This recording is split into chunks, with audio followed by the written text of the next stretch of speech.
Saudi Arabia రాజు Abdullah bin అబ్దుల్అజీజ్ కన్నుమూశారు. అయితే అబ్దుల్లా మృతికి కారణాన్ని మాత్రం వెల్లడించలేదు.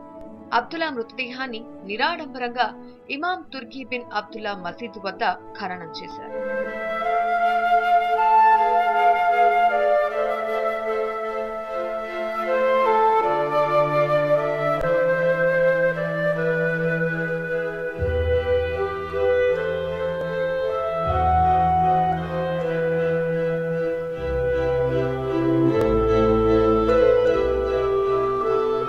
సౌదీ అరేబియా కొత్త రాజుగా సవతి సోదరుడు సల్మాన్ కొత్త రాజుగా బాధ్యతలు చేపట్టారు. మరో సవతి సోదరుడు మోక్రాన్ను కొత్త యువరాజుగా ప్రకటించారు.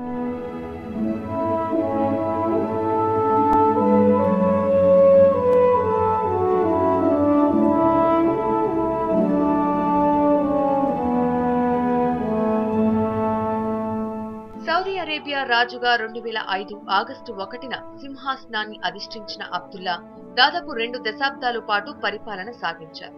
ఆయన 2 పవిత్ర మసీదులకు సంరక్షకుడిగా కూడా వ్యవహరించారు. తన జీవిత కాలంలో ఎన్నో కీలక బాధ్యతలను చేపట్టిన ఆయన 1961లో మక్కా మేయర్ గా తొలిసారి ప్రభుత్వ పదవిని చేపట్టారు.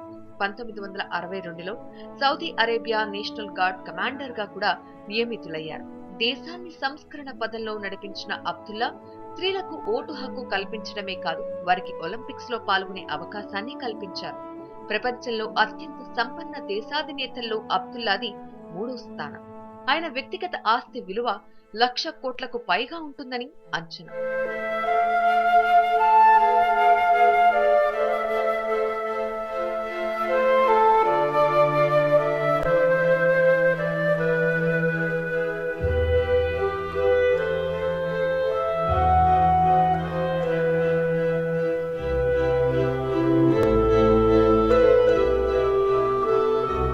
అబ్దుల్లా మరణంపై ప్రధానమంత్రి నరేంద్ర మోడీ తీవ్ర సంతాపాన్ని ప్రకటించారు. సౌదీ అరేబియా రాజు అబ్దుల్లా మృతికి సంతాప సూచకంగా భారత్ ఇవాళ జాతీయ సంతాప దినంగా పాటించాలని నిర్ణయించింది.